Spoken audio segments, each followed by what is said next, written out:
Bom dia, gente. Hoje a gente está indo para nossa quarta aula. Hoje a gente vai falar sobre genética ligada ao sexo. Então, essa quarta aula já é a aula de temática final do módulo. E a gente vai estar encerrando essa parte de segregação, ligação e interação gênica dessa segunda parte do módulo 2, dessa parte final. Hoje a gente vai iniciar esse tópico falando um pouco sobre os cromossomos relacionados ao sexo, que determinam o sexo. Aí no livro de vocês já inicia com essa parte da herança de genes localizados em cromossomos sexuais, que são cromossomos diferentes e mais específicos do que os cromossomos gerais, as células somáticas. Tem as células sexuais e as células somáticas, nós também temos os cromossomos sexuais e os cromossomos é, somáticos. Então, aí acompanhando a leitura, a gente tem: em muitas espécies animais e em algumas plantas, a diferença entre machos e fêmeas é definida por um par de cromossomos especiais, chamados de cromossomos sexuais. Os outros pares de cromossomos equivalentes em machos e fêmeas recebem o nome de autossomos. Vejamos a seguir algumas das variações do sistema cromossômico de determinação do sexo. No caso, a gente tem um sistema específico que determina o cromossomo sexual. Nós temos os cromossomos sexuais e os cromossomos autossomos. Os sexuais são aqueles que determinam o sexo, que no caso aí, como vocês podem ver no sistema nosso, que nós estamos inseridos, é o sistema XY, em que X é um cromossomo, Y é outro cromossomo, e a união destes cromossomos determina o sexo. No caso dos seres humanos, o cromossomo X com o cromossomo Y determina o sexo masculino, e o cromossomo X com o cromossomo X determina o sexo feminino. Aí nós temos que o sistema XY. Em muitas espécies dioicas, o que são dioicas? São sexos separados, são que não são hermafroditas ou intersexuais. São indivíduos que possuem sexos em corpos separados. As fêmeas têm um par homólogo de cromossomos sexuais. Par homólogo, um par igual, então XX.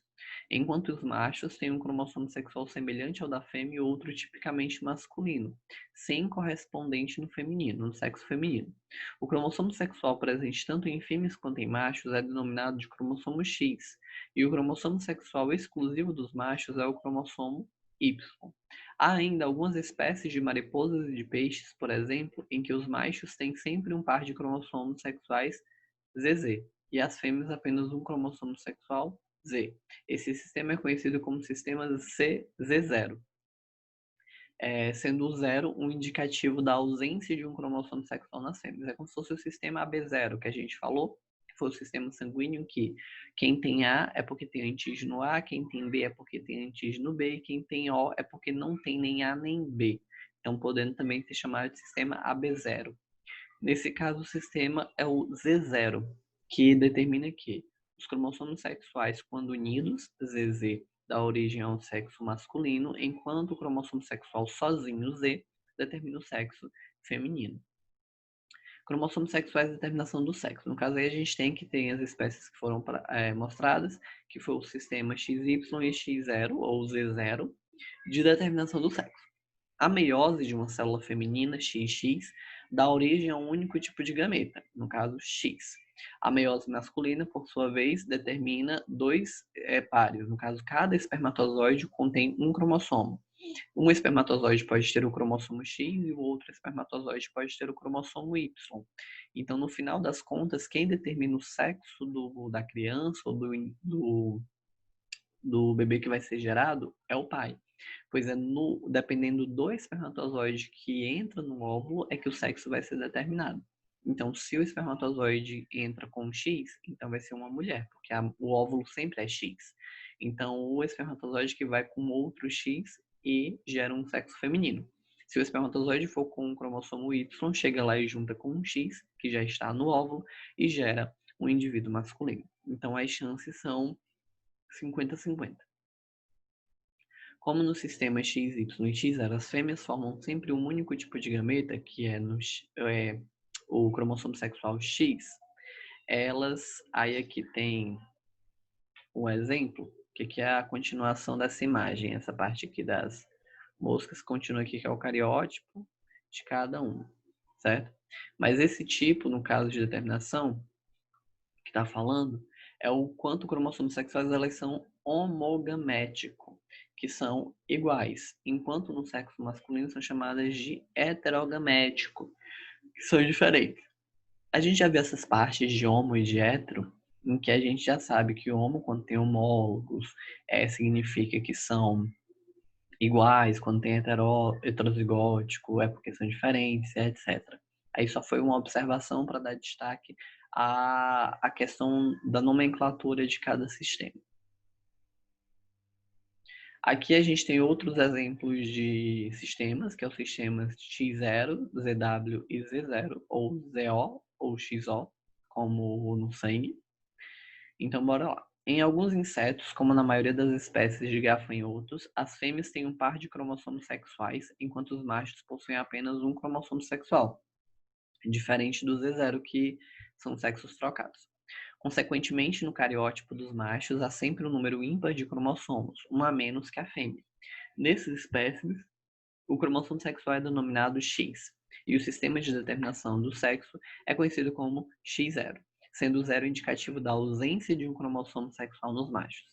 Aves, algumas espécies de répteis, algumas espécies de peixes e algumas espécies de insetos, como borboletas e mariposas, apresentam um sistema de determinação do sexo em que são as fêmeas que possuem dois cromossomos sexuais, diferente ao contrário do que ocorre no sistema XY, que aí eles apresentam, no caso do XY, o macho heterozigoto e a fêmea homozigótica.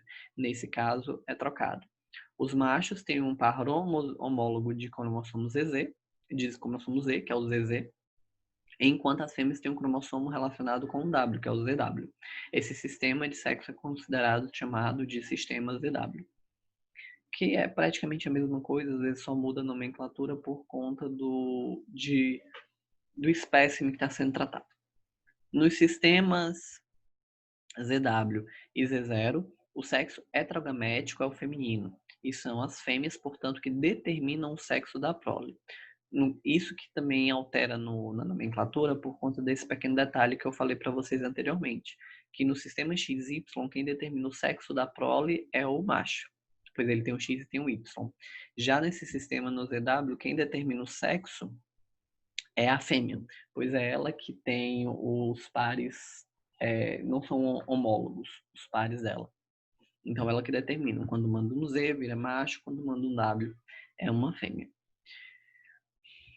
Continuando, em insetos himenópteros, como abelhas e formigas, machos são haploides e fêmeas são diploides. Esse sistema de determinação do sexo é chamado de sistema haploide-diploide, que é completamente diferente. Ele não tem relação direta com o cruzamento ou com a união entre cromossomos sexuais. Isso tem a ver entre as divisões mitóticas e meióticas. Se eu falo de uma divisão mitótica, eu falo que a minha célula filha é igual à célula mãe.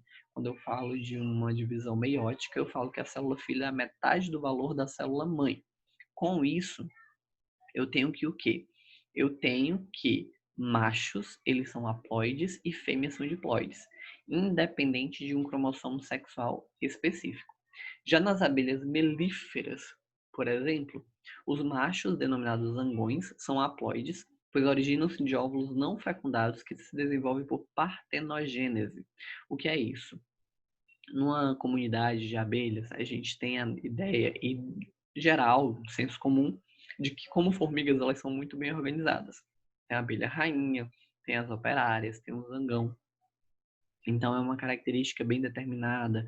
A alimentação das princesas, né, que é tida como as princesas que serão as próximas rainhas, é com mel real, é diferenciada, tem toda uma organização própria da espécie delas e é muito interessante a organização das abelhas. Mas era específico também na questão da produção. Como assim na questão da produção? Na questão da produção da prole. Os zangões, eles são haploides. Por que eles são haploides? Porque eles não desenvolvem a partir da fecundação de um macho com uma fêmea. É o óvulo da fêmea somente, por um processo chamado de partenogênese, ele se desenvolve até desenvolver sozinho um ser. Não é só essa espécie que acontece isso, tem outras poucas espécies que acontecem em partenogênese, assim como em plantas também acontece em partenogênese. Mas na abelha é uma característica mais específica dos zangões de serem machos, de serem haploides, por isso serem machos e não precisarem de uma fecundação para existirem. Enquanto que os óvulos fecundados, que são 2N, pois pegam macho e fêmea, originam-se rainhas e operárias. A diferença das rainhas para as operárias é que as rainhas elas podem ter prole, enquanto as operárias elas são estéreis. Dependendo do tipo de alimentação que recebem durante a fase larval, que é como eu estou falando, o mel real. Então, eles determinam certas abelhas para se alimentar apenas do mel real e outras abelhas para se alimentar apenas de pólen ou outras substâncias específicas que as abelhas se alimentam. Enquanto a alimentação dela é mais nutritiva, ela se desenvolve fértil na fase larval, enquanto a outra, que não tem essa alimentação tão nutritiva, ela fica estéril e vira uma operária para trabalhar para a rainha. Então, é uma hierarquia muito bem desenvolvida dentro de uma colmeia. Aqui a gente tem os dois exemplos, um sistema XY e de um sistema X0. Aqui a gente tem que o quê? Que aqui eu tenho um macho e uma fêmea, 44 cromossomos mais 2 cromossomos sexuais, totalizando em 46 cromossomos. Por processo de meiose, eu tenho, então, em um espermatozoide, 22 cromossomos mais um sexual X, 22 cromossomos e um sexual Y, e na mulher todos os cromossomos todos os óvulos são determinados com 22 cromossomos e o cromossomo X, que é o cromossomo sexual. No cruzamento entre esses espermatozoides e este óvulo, eu tenho que se X cruzar com X, eu tenho uma menina, e Y cruzar com X, eu tenho um menino. Enquanto que no sistema X0, eu tenho que um macho, ele possui 22 cromossomos mais um cromossomo X, enquanto as fêmeas elas possuem 22 cromossomos mais 2 cromossomos X. No processo de divisão, esses aqui são os cromossomos totais. Então, no processo de divisão de meiose, eu vou ter que um dos espermatozoides do macho, ele não vai possuir cromossomo sexual, enquanto o outro vai possuir cromossomo sexual. Enquanto que nas fêmeas, todos os cromossomos vão possuir um cromossomo sexual X. Neste cruzamento, quando se tem apenas o cromossomo que veio da fêmea, eu tenho um macho, e quando se tem os dois cromossomos, um da fêmea e um do macho, eu tenho uma fêmea. Aqui é outro exemplo, o sistema ZW. Aqui é outro exemplo do sistema ZW. No sistema ZW, eu tenho que o quê? Eu tenho um macho e uma fêmea, em que todos os dois têm 76 cromossomos em suas células, e enquanto o macho tem um cromossomo homólogo, o ZZ, no cromossomo sexual, a fêmea tem um ZW, que é o mesmo processo do XY, só muda que quem determina o sexo é a fêmea. Enquanto no sistema haploide-diploide, eu tenho que, enquanto o macho tem 32 cromossomos e que na divisão ele vai ficar com 2 espermatozoides com 16, na fêmea eu só tenho 16. Ao contrário, enquanto na fêmea eu tenho 32, no macho eu só tenho 16. Então, em um cruzamento, quando a fêmea se desenvolve por partenogênese de um dos óvulos dela, ela vai gerar um único macho de 16, e quando há o cruzamento entre o macho e a fêmea, eu tenho uma fêmea de 32. Essa fêmea de 32, dependendo da alimentação, ela pode se tornar uma abelha rainha ou ela pode se tornar uma abelha operária. Os cromossomos sexuais X e Y praticamente não apresentam homologia, enquanto o cromossomo X possui grande quantidade de genes envolvidos na determinação de diversas características, o cromossomo Y tem poucos genes, ele é pequenininho. Na determinação, quando vocês forem estudar mapas genéticos, que a gente já até viu um pouco, mas quando a gente for ver mais a fundo um pouco de mapa genético, vocês vão ver que o cromossomo Y ele é pequenininho, enquanto o cromossomo X ele é um pouco maior. Então, o cromossomo Y ele tem poucos genes, por isso, indivíduos sem cromossomo X não sobrevivem, ao passo que a ausência de um cromossomo Y é compatível com a vida. Então, XX pode existir, YY não existiria. Vamos raciocinar sobre o comportamento de um gene localizado no cromossomo X. Suponhamos um gene hipotético com dois alelos, azão e azinho, localizados no cromossomo X. Fêmeas podem apresentar 3 tipos de genótipo quanto a esse gene: um homozigótico dominante, um homozigótico recessivo ou um heterozigótico. Como os machos têm apenas um cromossomo X, eles portam um único alelo do gene. Seus genótipos podem ser X-azão ou X-azinho com Y. Por ter apenas um alelo dos genes localizados no cromossomo X, metade do que possuem as fêmeas, machos são denominados hemizigóticos, ou seja, possuem metade do gene. Disse também que os genes localizados no cromossomo sexual X nos machos estão em hemizigose, ou seja, em uma dose simples, pois só tem um X. Genes localizados no cromossomo X que não possuem alelo correspondente no Y têm a chamada herança ligada ao cromossomo sexual único. Tipo assim, todos os dois, tanto macho quanto fêmea, podem ter. E genes localizados nos autossomos seguem o que se denomina herança autossômica, que aí todos os cromossomos e todos os sexos podem ter independente do cromossomo sexual, pois está na herança autossômica, no cromossomo autossômico, não no cromossomo sexual. Na herança ligada ao cromossomo X, descendentes do sexo masculino herdam os genes presentes no cromossomo X apenas da mãe. Filhas herdam metade desses genes da mãe e metade do pai. Por sua vez, o pai transmite genes localizados no cromossomo X apenas às filhas. Vejamos a seguir alguns exemplos de herança. Então, aqui tem alguns exemplos, eu vou explicar melhor assim que eu terminar a leitura, para vocês entenderem o que eu estou querendo dizer. Se uma mulher transmitir o cromossomo X com um alelo mutante para um filho, este certamente será daltônico, uma vez que recebeu do pai o cromossomo Y. Assim, cerca de 50% dos filhos homens de uma mulher heterozigótica quanto ao daltonismo herdarão o cromossomo portador do alelo alterado e serão daltônicos. Homens daltônicos só transmitem para as filhas seu cromossomo X portador do alelo alterado. Então, sem olhar para a imagem, mas vocês podem acompanhar o que isso quer dizer. Eu tenho que a mulher ela tem uma característica daltônica e que essa característica está ligada ao cromossomo X da mulher. Se o X dela juntar com o X de um homem e ter uma filha, nós temos uma menor chance dessa filha nascer com daltonismo, pois o pai não tem o gene. Já se essa mãe cruzar com um pai, né, uma fêmea cruzar com um macho, e gerar um indivíduo macho em que a mãe vai mandar o cromossomo X, que está ligado ao daltonismo, e o pai manda o Y, que não tem relação alguma com o X, provavelmente esse filho nascerá daltônico, pois não há cruzamento entre genes, pois o Y tem genes que o X não tem. Então a dominância do gene em X vai ser mais fácil de ser aparente no indivíduo do que na menina, pois a menina teria metade, metade, X do pai, X da mãe, que poderiam contradizer no momento do cruzamento e não expressar a característica. Enquanto que no homem com a mulher de XY, o Y não vai influenciar na característica determinada por X e provavelmente o filho seria daltônico. Aqui a gente tem daltonismo, que é o quê? Cerca de 5 a 8% dos homens e 0,04% das mulheres apresentam um tipo de cegueira para cores conhecida como daltonismo. Essas pessoas são incapazes de distinguir as cores vermelho e verde. O termo daltonismo originou-se do nome físico de John Dalton, que tinha esse distúrbio visual. Aqui a gente tem duas imagens. Se você consegue ver o número 5 e o número 6, é porque você não é daltônico, mas você consegue identificar o 5, que é verde, em uma imagem vermelha, e aqui o 6, que é uma imagem vermelha num fundo esverdeado. Se você tivesse daltonismo, dependendo do nível de daltonismo, você não conseguiria enxergar estes números. Aqui é só uma exemplificação sobre o que a gente está falando do daltônico.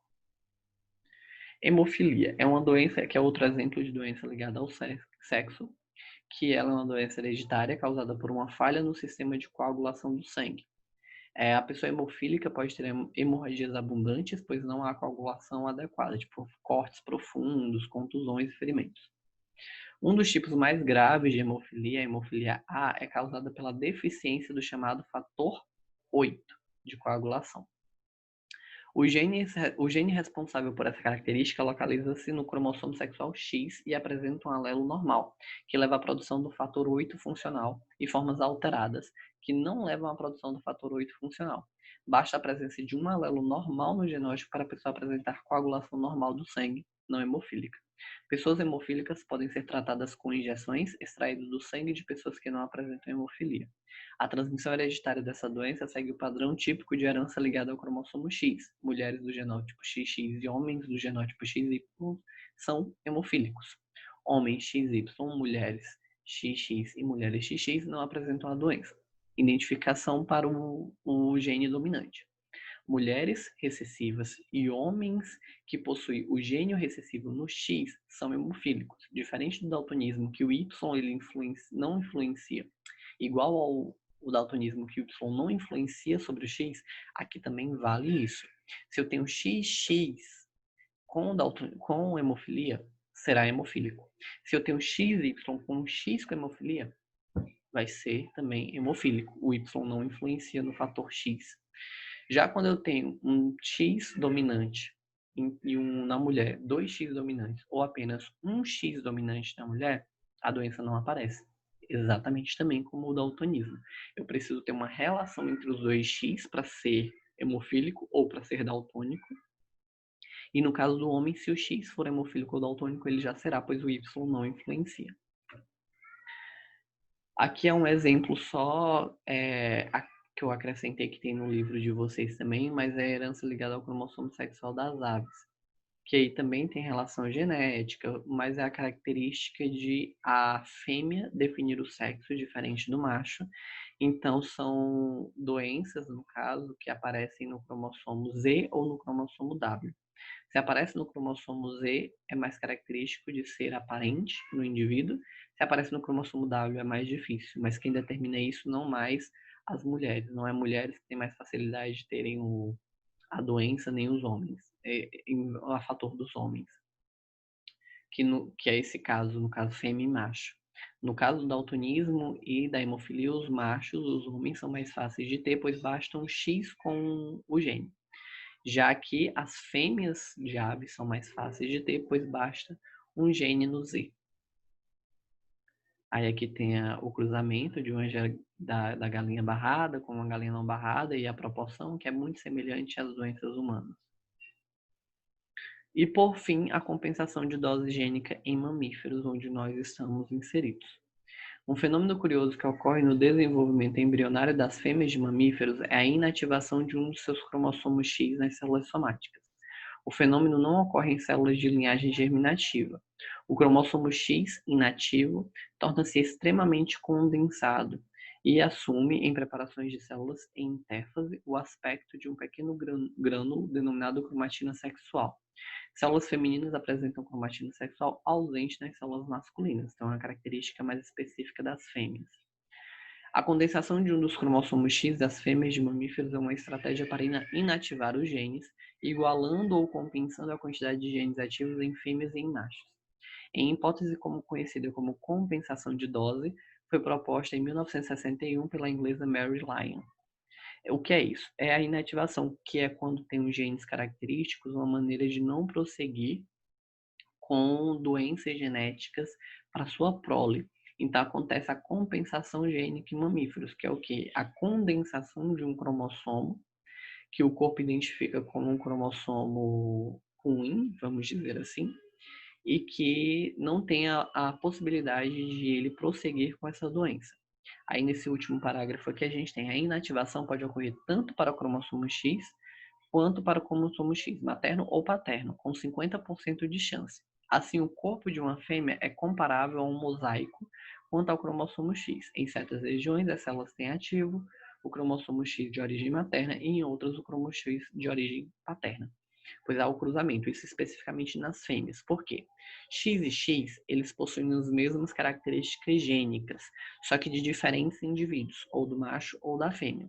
Para não se expressar apenas características de um indivíduo, ou só do pai ou só da mãe, a inativação de um genes da mãe e a inativação de genes em pai, para que as características sejam mescladas e haja uma compensação gênica de características. Por exemplo, você ter o cabelo da sua mãe, você ter os olhos do seu pai, você ter o formato do rosto da sua mãe, você ter a altura do seu pai. São todas características vindas a partir da compensação gênica e um cruzamento mais específico para a geração de uma prole feminina que tem 2 cromossomos X nos seus cromossomos sexuais do cruzamento lá na formação do zigoto, certo?